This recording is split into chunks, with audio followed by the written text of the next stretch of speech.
dia ho ampitomboana amintsika mandrakariva indray ny fahasoavana sy ny fiadanana avy amin'ilay Andriamanitra ray sy Jesosy Kristy tompontsika. Amin'ity androany ity tsika dia iresaka manokana tsika ny mahasamihafa ny fanamboaran-tsaina sy ny fibanjinana zany an' Jesosy Kristy. Efa niresantsika foana izy ity tato ato, tsika lasa niresaka n'izy ity foana, fa androany kosa tsika anazava zany hoe ohatry ny ahoana marina moa zany hoe inona ny atao hoe fanamboaran-tsaina inona ny atao hoe fanamboaran-tsaina dia inona ny atao hoe fibanjinana zany an' Jesosy Kristy. Ty androany ty tena ho resadresaka no ataoko eto fampahirezana famalina indrindrindrindra moa zany vie pratique, famalina ny fanontaniana reo betsaka satria indraindray afangaron'ny olona be ilay fanamboaran-tsaina sy ny fibanjinana ny Kristy. Ety am-piandohana dia misy zavatra maromaro izay ho resahantsika, misy zavatra anankifito eo ho resahantsika. Voalohany ndraiky tsika iresaka hoe avaiza ny fanamboaran-tsaina dia inona le antony hanamboarana saina, dia ny faharoa manaraka an'izay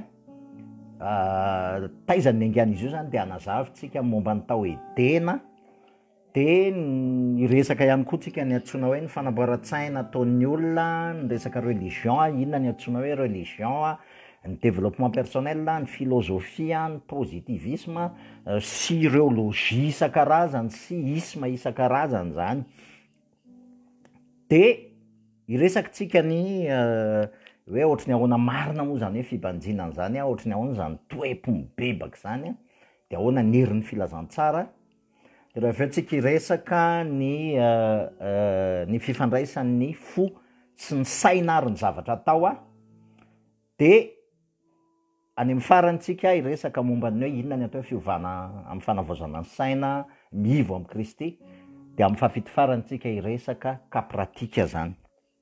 Zay no resahako zany hoe sady tsotoroteny izy ity zany fa tena famaliana sy fanazavana zay zavatra rehetrarehetra, zay fanontaniana rehetrarehetra napetrakitsika. Eny ary, avoiza aloha ny fanamboaran-tsaina ary inona ny antony hanamboarana ny saina. Voalohany indrindra aloha ry havana, tsika olombelona dia raha ny tantara mila iverenana kely ny tao edena satria taony ny tomboka le izy ny fototra mihitsy zany, ny sorsa, ny rasinina tsika olombelona zany. Andriamanitra rehefa nanao ny Adama sy Eva, araka ny hazavaiko foana, Andriamanitra rehefa nanao ny Adama sy Eva dia nataony mitovy endrika aminy, zany hoe nasiany voninahiny. Dia rehefa nasiany voninahiny dia naka vovotany izy izay ny foroniny tamin'ny alalan'ny teniny. Dia iny vovotany iny rehefa avy eo nasiany fofinaina, souffle de vie. Dia iny le aina, le âme tao amin'ny olombelona. Ao anatin'ny âme iny no misy ny intelligence, misy ny intelligence tao anatin'le aina zany, le âme misy ny intelligence, misy ny émotion sy ny sentiment sy zavatra maro isan-karazany. Io le maha olombelona ny olombelona zay tsy hita maso zany izy io. Zay zany le izy. Fa Andriamanitra kosa nefany dia niteny tamin'ny Adama sy Eva hoe tandremo izy azo hinananao izy ny azo fahalalana tsara sy ny ratsy, fa raha vao mihinana an'izay ianao dia ho faty ozy izy. Zay ny afatra nafarany. Dia nandeha ihany moa i Adama sy Eva, ny zavatra nanafarany fa maninona moa, inona ny antony hanantraran'Andriamanitra hoe azo hinananao ny azo fahalalana ny tsara sy ny ratsy. Inona le azo fahalalana ny tsara sy ny ratsy? Somary nazava kely ihany angambany hoe inona le azo fahalalana ny tsara sy ny ratsy, satria io anisan'ny fototra ihany koa. Ny azo fahalalana ny tsara sy ny ratsy tsy navelan'Andriamanitra ny hinanana satria tsotra ny antony. Andriamanitra rehefa namorona tao anatin'ny eninandro isaky ny namorona izy dia niteny izy hoe aritany fa tsara zany, aritany fa tsara zany. Rehefa isaky ny namorona izy dia hitany fa tsara zany. Ary rehefa namorona ny olombelona izy dia niteny izy hoe aritany fa tsara indrindra zany. Zany hoe raha namorona ny tsara zany Andriamanitra fa tsy namorona ny ratsy, dia tsy navelan'Andriamanitra hafantatra ny tsara sy ny ratsy ny olombelona. Zay aloha zany mila mazava zay. Fa saingina keo amin'ny azo fahalalana ny tsara sy ny ratsy ihany Adama sy Eva. Dia inona ny zavatra nitranga teo? Rehefa tonga teo izy dia nihinana ny azo fahalalana ny tsara sy ny ratsy izy, ary ny zavatra voalohany ny réactionny dia fantany boridana izy. Ny dikan'ilay boridana raha ny tena sansany ara-paraha de hoe tsy présentable atsony eo anatrehan'Andriamanitra. Zany hoe tsy afaka manatrika atsony an'Andriamanitra, tsy misy takokenatra afaka anatrehana an'Andriamanitra. Ary zay le dikan'ilay matafasaraka tamin'Andriamanitra izy. Tafasaraka tamin'Andriamanitra. Lasa niseho ny enatra teo aminy. Zay zany ny zavatra voaloha. Fa faharoa manaraka an'izay ihany koa, lasa niafina an'Andriamanitra izy. Teo izy tao anaty fanatrehan'Andriamanitra ary rehefa ohatra ka na tsiaro izy famboridana de lasa izy niafina an'Andriamanitra. Zay zany aloha mila azontsika zay. Zany hoe lay fahotana fototra zany, lay fisarahana tamin'Andriamanitra de ny olombelona lasa nitsoaka ny fanatrehan'Andriamanitra. Lasa nitsoaka ny fanatrehan'Andriamanitra i Adama sy Eva. Ary rehefa nitsoaka ny fanatrehan'Andriamanitra izy de fantany fa niboridana izy, fantany fa tsy afaka ho présentable eo anatrehan'Andriamanitra izy de lasa izy niery. Fa na izany ry havana Andriamanitra kosa na niery ary Adama sy Eva, Andriamanitra kosa nitady azy hoe Adama aiza moa ianao. Zany hoe ny olombelona nitsoaka noho ny fahotany fa Andriamanitra no mitady. Zay zany aloha ny mila azontsika fa zay ny filazantsara voalohany zay, indro ny zanak'olona ozy izy ny ten'Andriamanitra hitady sy hamonjy ny very. Mila azontsika zay zavatra zay satria ny olombelona zany no mitsoaka fa Andriamanitra mitady ny olombelona foana, mitady ny olombelona foana.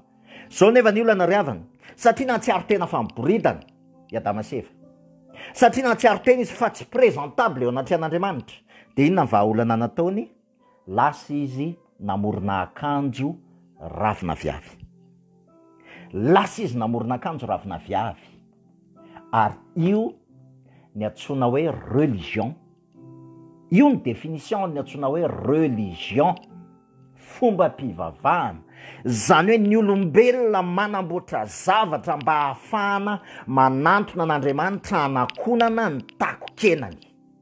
Zay ny fanamboaran-tsaina voalohany, zay nataon'ny olombelona. Zay ny fanamboaran-tsaina voalohany zay nataon'ny olombelona. Ary tadio tsara ry havana fa ny olombelona rehefa nanamboatra n'io ravina viavy io, ny olombelona rehefa nankeo amin'ny azo fahalalana tsara sy ny ratsy de teraka tao anatin'ny conscience-ny, teraka ny conscience. Andriamanitra raha tamin'ny voalohany tsy namorona ny conscience fa raha ny tena marina io conscience io lay fahalalana ny tsara sy ny ratsy, ary io mbola ao amintsika olombelona tsirairay izy io, le azo fahalalana ny tsara sy ny ratsy, mbola ao anatintsika tsirairay izy io le conscience io le manameloka atsika io le mahatonga atsika hiafina ny tavan'Andriamanitra rehefa mahatsiaro tsika famboridana ny manota de mahatsiaro famboridana eo anatrehan'Andriamanitra dia miafina ny tavan'Andriamanitra. De rehefa miafina ny tavan'Andriamanitra tsika de mitady vahaolana tsika mba ho présentable eo anatrehan'Andriamanitra de lasa manao akanjo ravina viavy. Fa ndao resantsika kely ty akanjo ravina viavy ty, ohatrany ahoana moa zany akanjo ravina viavy zany?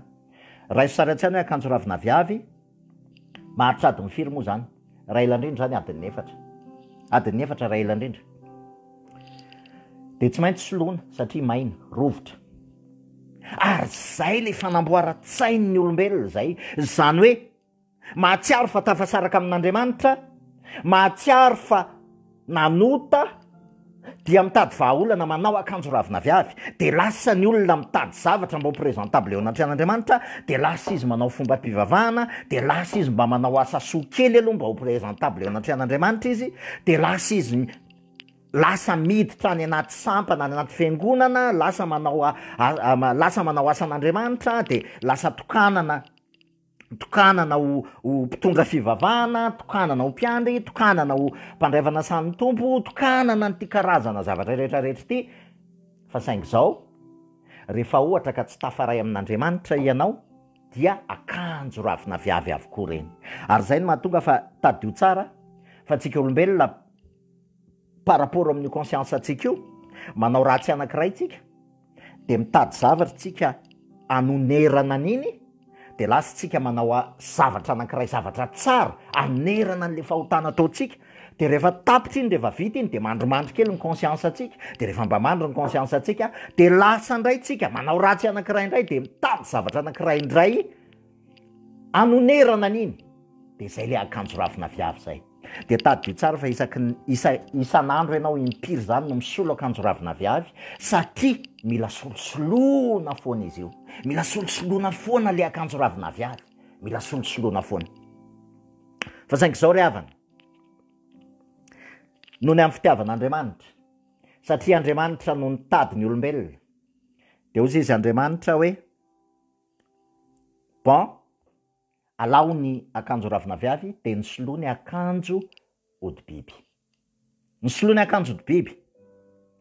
De raha raisika tsara-tsaina koa zany akanjo odi-biby zany, akanjo odi-biby zany maharitra, akanjo odi-biby zany mafy, tsy mila solosoloana.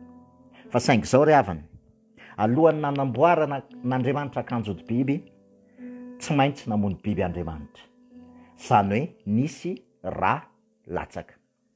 Efa tandindony Jesosy Kristy sady zay nalatsaka ny rany, ary any amin'ny epistiliny Paoly de miteny hoe hitafiozy izy Kristy.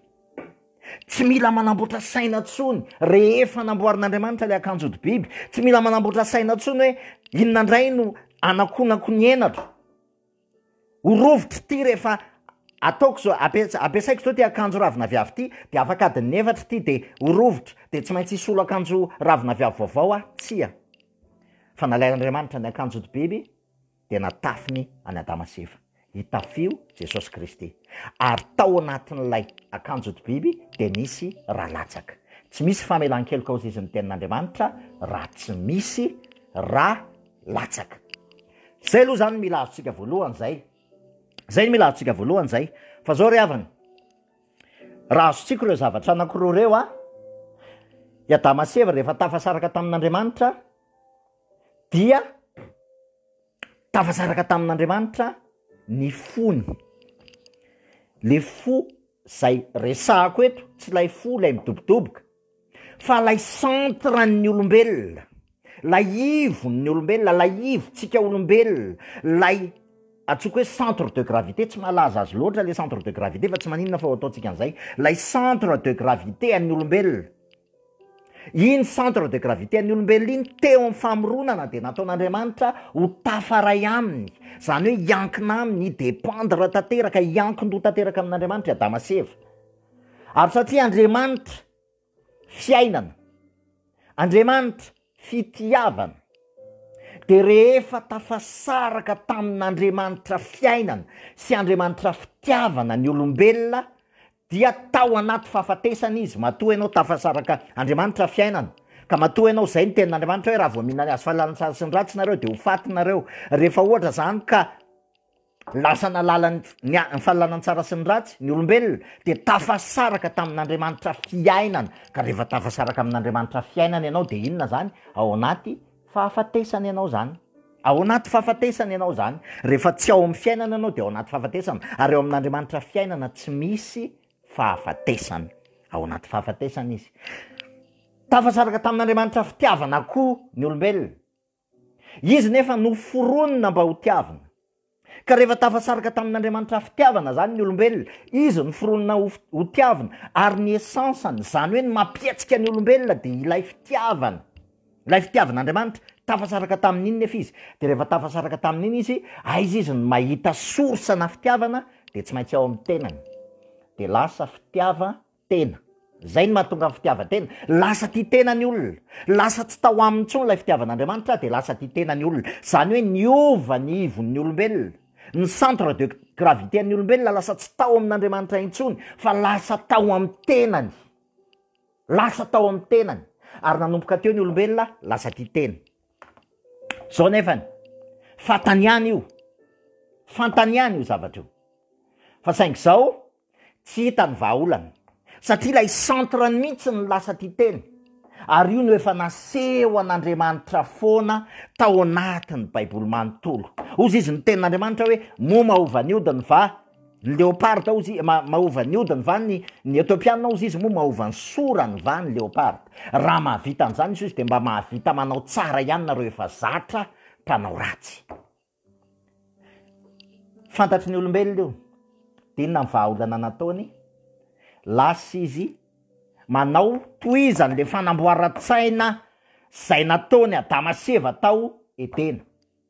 Lasa toizany le fanamboaran-tsaina nataony Adama sy Eva tao etena, ilay religion, ilay io le akanjo ravina viavy io le atsoko hoe religion, apaisement de la conscience, zany hoe fampandriana feony ny fieritreretana, satria amboridana eo anatrehan'Andriamanitra de mampandry ny fieritreretana koa, de lasa manao akanjo ravina viavy.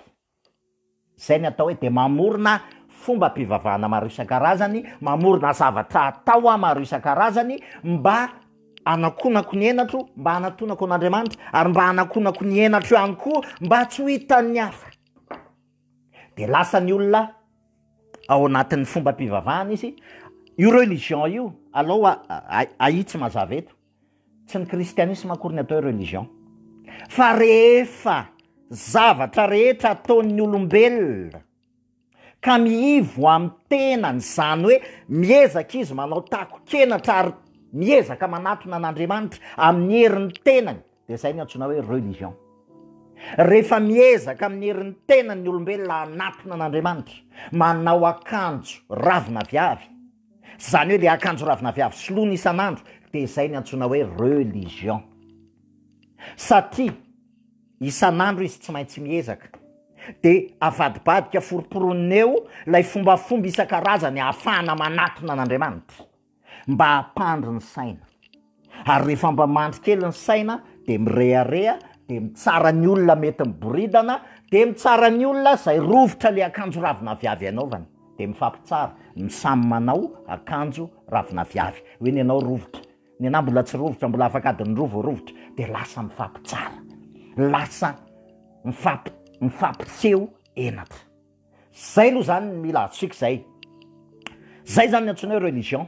Ao anatin'ny religion, aloha zavaintsika, ao anatin'ny religion misy zavatra anankiray anisan'ny tena ataon'ny olombelona ihany koa, de ny développement personnel. Ny développement personnel tompoko religion. Aloha zavaina anareo mpanao développement personnel fa diso hevitra be ianareo, fa ianareo mieritreritra fa rehefa miresaka Jesosy Kristy de zay ny antsoina hoe religion. Tsia, ny atao hoe religion de zay zavatra rehetra ataon'ny olombelona amin'ny herin'ny tenany, ka miivo amin'ny tenany ary anaovany akanjo ravina viavy, zay ny antsoina hoe religion. Zany hoe miezaka ny olombelona ho présentable eo anatrehan'ny olona ary présentable eo anatrehan'Andriamanitra. Fa saingy tsy maharitra, satria mila miezaka isan'andro, isan'ora, isa-minitra ianao tsy maintsy mamorona zavatra mba anakona ny henatrao.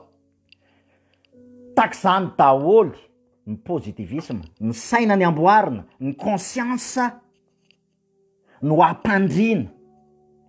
Ary zay no mahatonga ao anatin'ny développement personnel ohatra, de misy ny antsoina hoe autosuggestion. De rehefa manao autosuggestion anao de makeo ohatra hoe isa-maraina ianao de mamerimberina, mahery matanjaka, mandresy zao mivo amin'ny tena, za olona ambony, za olona izao de averimberina iny, zany hoe mampandro ny saina ary mampalailo riavana. Ao anatin'ny kristianisme ihany koa dia mampiasa ny méthode io. Zay ny tena anisany tena mampalaelo ahy, satria be deaibe ny mpitondra fivavahana, be deaibe mipitarika fivavahana mampiasa an'io système na akanjo ravina viavy io. Lasa mampirisika ny olona. Mba raiso sara-tsainany ho anareo zay mpamonjy fiangonana, za mino fa iainantsika daholo zany iainana zany. Miditra ao anaty fiangonana ianao de mandeha ny toroteny, alleloia, amen, mahery ianao, mandresy ianao, zao ianao, eo ianao ohatra matanjaka be mihitsy. Fa rehefa mivoaka eo ianao ka hiatrika ny fiainanao, de kivy ianao, de vizaka ianao, de reraka ianao. Satria nahoana? Satria rovotra le akanjo ravina viavy. De tak'izany ny positivisme rehetrarehetra, tak'izany ny fomba fanamboarana ny saina, ny fomba fanamboarana ny saina, aza mijery ny manina moa izy ty, ny fomba fijery ny tamaso mila pozitiva, ny zavatra tenenina mila pozitiva, mila miabo ny zavatra tenenina, mila miabo ny fomba fisainana sy ny zavatra maro isan-karazany tahaka zany. Manamboatra saina, manao masturbation de l'âme ny olombelona, masturbation de l'âme. De takan'izany ny logia rehetrarehetra, ny filozofia, ny théologie, ny zay karazana logia rehetrarehetra, sy ny isma rehetrarehetra, remisisma rehetrarehetra reny, de fanamboaran'ny olombelona ny sainy mba anamboatra ny feoan'ny fieritreretany, mba ho présentable eo anatrehan'Andriamanitra. Zay aloha zany zara voalohany zay. Fandao kotsika mba hiresaka ny antsoina hoe inona ny atao hoe fibanjinana. Inona ny tena atao hoe fibanjinana? Ny atao hoe fibanjinana ry havana, ao anatin'ny développement personnel, ao anatin'ny religion, de misy loi anankiray izay antsoina hoe loi de la concentration. Zany hoe rehefa mifatoka amin'ny zavatra anankiray ianao, de iny ny lasa tonga eo aminao. Fa tsy izay loatra le fibanjinana ao amin'ny Kristy, ary diso be raha izay. Satria raha izay ny ataonao, de mbola fanamboaran-tsaina ihany zay. Fa araky ny lazaiko teo hoe, la ivotsika olombelona mihitsy ny lasa nifindra, ka lasa nivo tamin'ny tenantsika. Zany hoe raha te hibanjina ny Kristy ianao zany, de ny ivonao aloha ny mila mifindra, miverina indray ao amin'Andriamanitra, miverina miivo ao amin'ny Kristy. Tsy afaka mibanjina ny Kristy ny olona raha tsy miverina miivo ao amin'ny Kristy mihitsy momba azy rehetrarehetra, miala ao amin'le, zany hoe rava zany le antsana nampisaraka tamin'Andriamanitra, rava le fisarahana, miala tao anaty fahafatesana izy, de miverina mifindra tao amin'ny fiainana izy. Zany hoe miverina tafaray amin'Andriamanitra izy. Zay izy vao afaka mibanjina amin'ny Kristy, satria ny fibanjinana any Kristy dia tsy amin'ny saina, tsy fanamboaran-tsaina, tsy apaisement na conscience akory, tsy fampandriana fiain'ny fetretana akory, fa fatokisana, finoana sy fatokisana tanteraka an'ilay Andriamanitra pife amin'izao rehetra izao.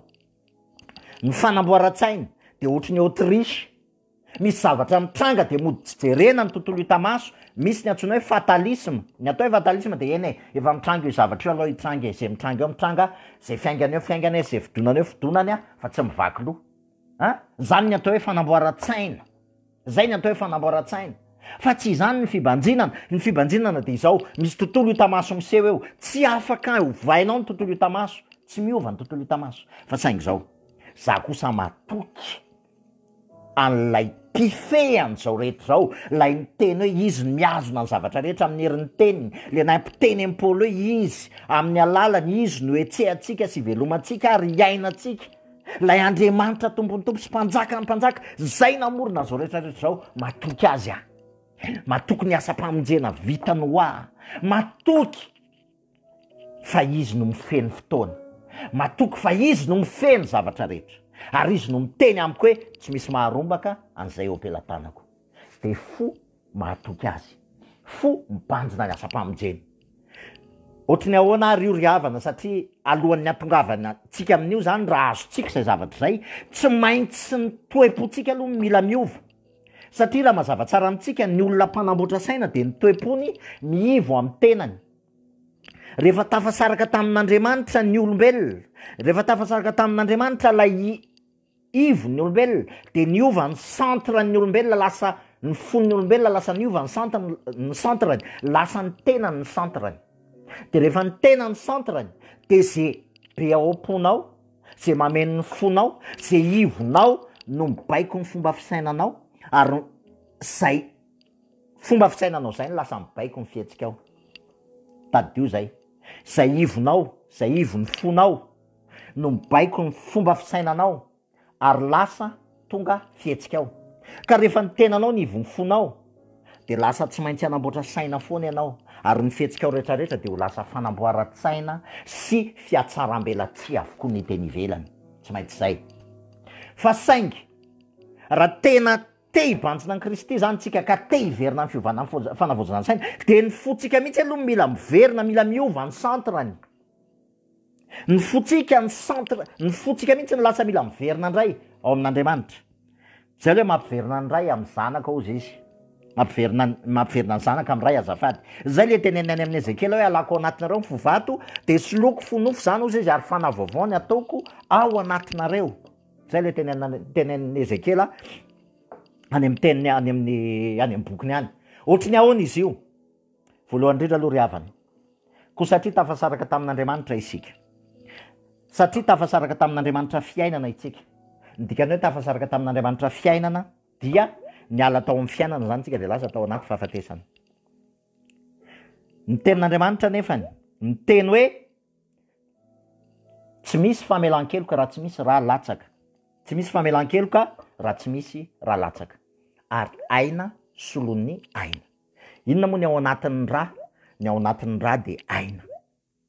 Andriamanitra de fiainana, ary le raha nomen'Andriamanitra de ao ny aina zay nomeny, satria io le fofinain'Andriamanitra hitamaso ny raha. Inona ny zavatra nataon'Andriamanitra? Aina solon'ny aina. Tsy misy famelan-keloka raha tsy misy raha latsaka. Itsika ao anaty fahafatesana, Andriamanitra fiainana. Raha te hiverina ao anaty fiainana zany tsika de tsy maintsy misy raha aina solon'ny aina atolotra mba handrakotra n'ilay fahafatesana, le fisarahana tamin'Andriamanitra. Amerina antsika indray ao anaty fiainana, isika zay ao anaty fahafatesana mila averina indray ao anaty fiainana. Ary ny vaolana natokana amin'izay de tsy maintsy misy aina manarona n'ilay fahafatesana mba ahazoantsika miverina ao anaty fiainana. Zay Jesosy Kristy ry havana. Tany mifanikena taloha naseho an'io tany ny alalan'ny zanak'ondry, ny vonoana ny zanak'ondry de manarona mandritry ny herintaona de averina isaky ny herintaona. Fa tamin'ity indray mitoraka ity, izy Andriamanitra fiainana, izy Andriamanitra tompon'ny aina, ny tonga olombelona teto amin'izao tontolo zao. Ary rehefa tonga olombelona izy tahaka atsika de izy nanolotra ny ainy, izy nanolotra ny ainy. Ary rehefa nanolotra ny ainy izy de nisaroma n'ilay fahafatesana tambon'ny ota, nosaroma n'ilay fahafatesana tambon'ny ota, ary nalanitsika zay le tenin'i Jesosy hoe zay mino azy izy de efa niala tamin'ny fahafatesana ary nifindra ho an'ny fiainana.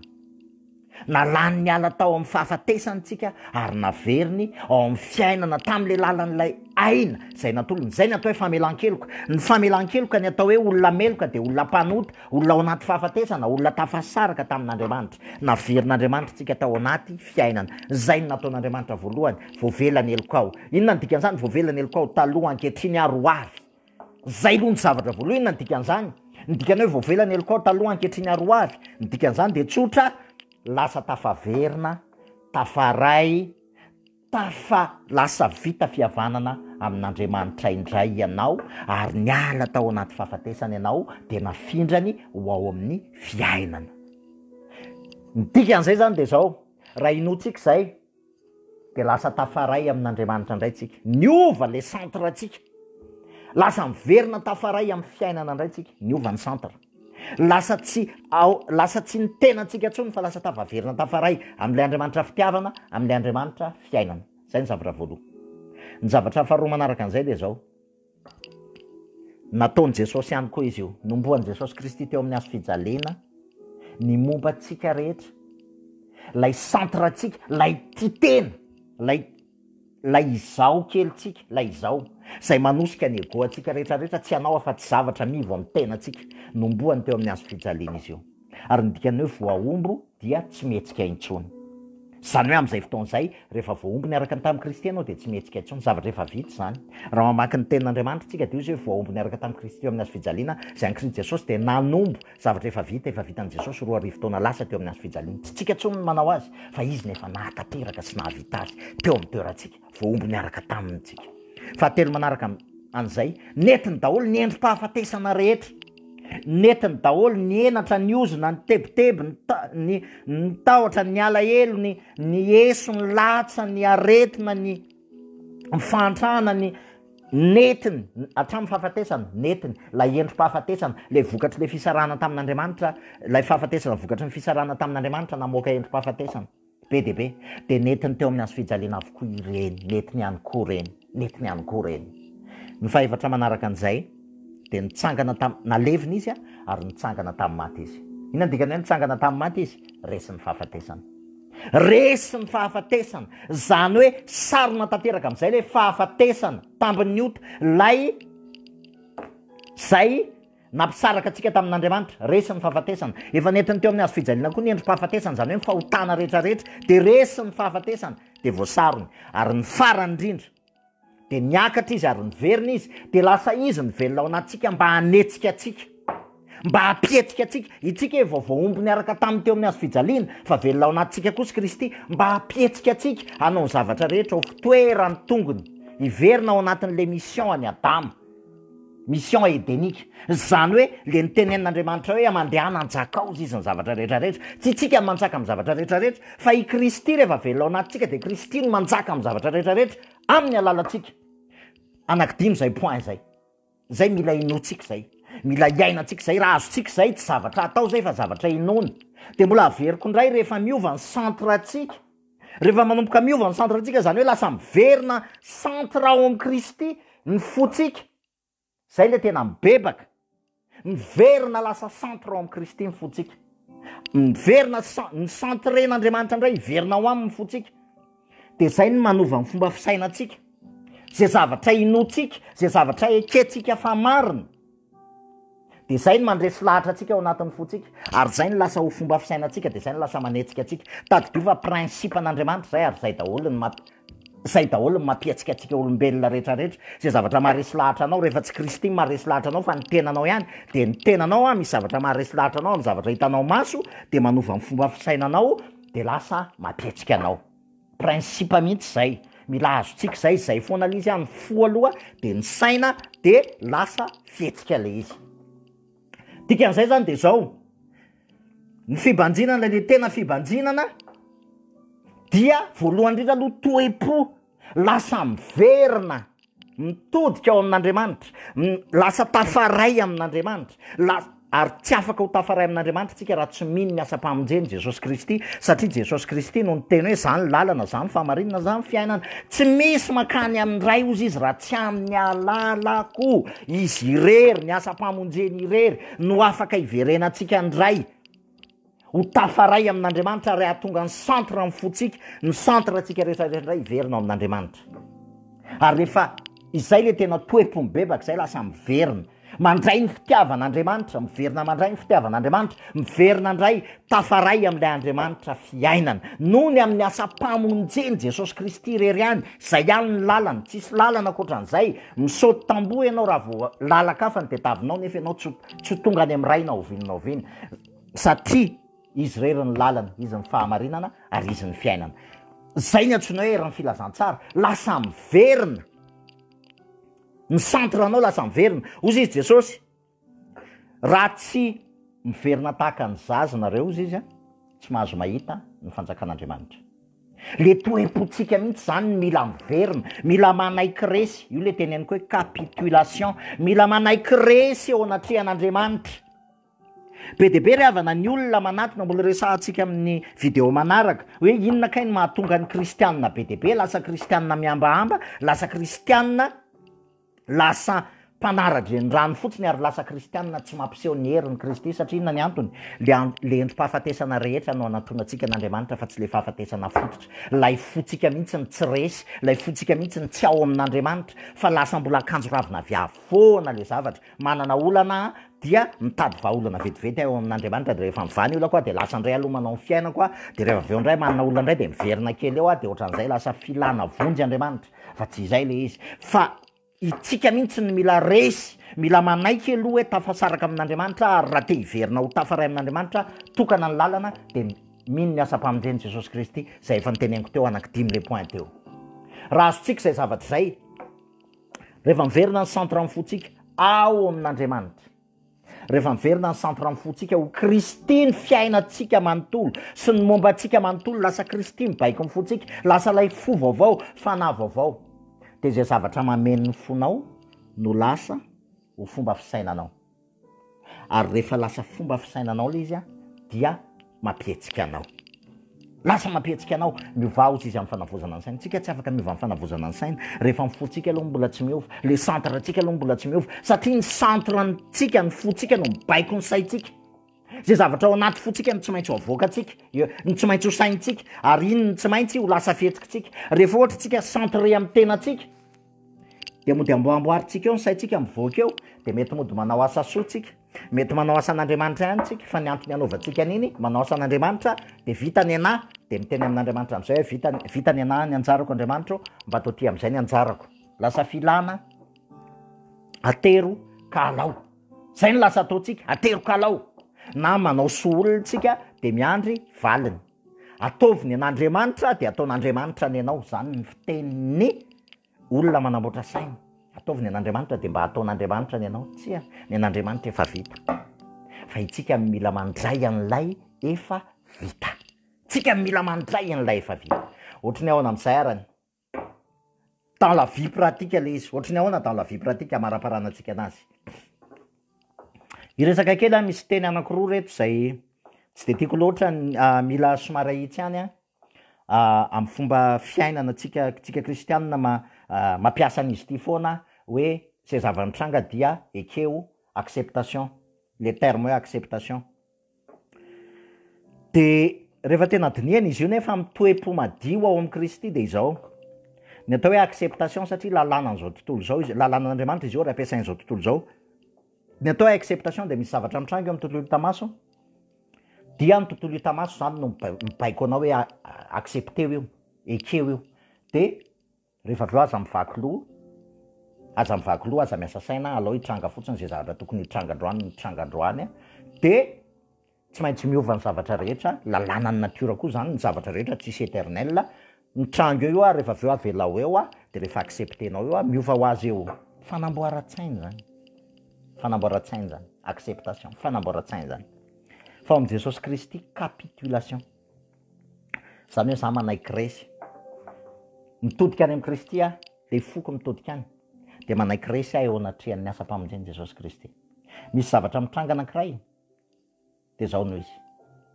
efa nentin' Jesosy Kristy teo amin'ny azo fijaliana avokoa ny endrim-pahafatesana rehetra netiny teo ny aretina netiny teo ny olana netiny teo ny tebiteby netiny teo ny ozona netiny teo ny fanenjehana netiny teo ny eso netiny teo ny latsy netiny teo ny zavatra rehetra de matoky fa izy no mitondra an'izany zay ny zavatra voaloha fa tsy vitan'izay fa matoky any koa fa izy lay tompony zavatra rehetrarehetra karaha izy ny tompony zavatra rehetrarehetra izy ny velona atao anatiko de inona moa ny tokony atahorako raha Andriamanitra tompony zavatra rehetrarehetra no mitoetra sy velona atao anatiko izy no miteny amiko aza matahotra aza mierikerika foana ety am'izao tontolo zao ny ahitanareo fahoriana nefa matoky zaho efa naharesy am'izao tontolo zao inona ny tokony atahorako inona ny tokony ho ahiko rehefa tsapako ny fitiavan'ilay Andriamanitra mpamorona an'izao tontolo zao rehefa fantatro fa voavela rehefa iainako inoko fa voavela ny eloko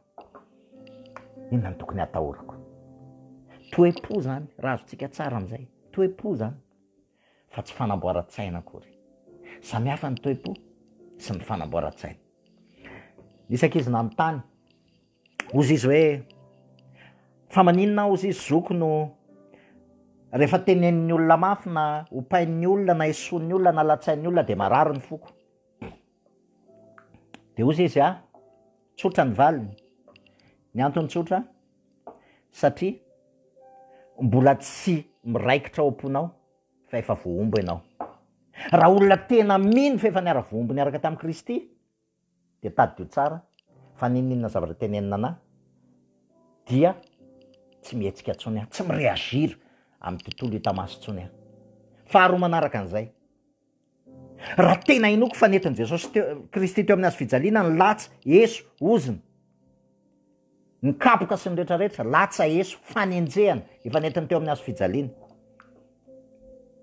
de inona moa ny tokony ahataitra inona ny tokony hampihetsika fa izy nefa nitondra an'izany makanisa ty amiko ianareo izay miasa fantatra sy mahavezatretana zaho izy izy manome anareo fitsarana inona ny tokony hampihetsika ary farany raha ohatra ka efa navelany Kristy ny eloko olona efa voavela eloko olona efa tafaray amin'Andriamanitra fitiavana ny velona atao anatiko Kristy fitiavana Kristy mpamela eloka ninona ataon'ny olona tsy izany mamela eloka fa Kristy satria efa navelany eloka de Kristy velona atao anatiko koa mamela eloka ny hafa amin'ny alalako peu importe zay zavatra ataon'ny olona zany no mahatonga amin'ny Paoly miteny hoe raha tenenina mafy zay ozy izy de mamaly teny moramora kosa ozy izy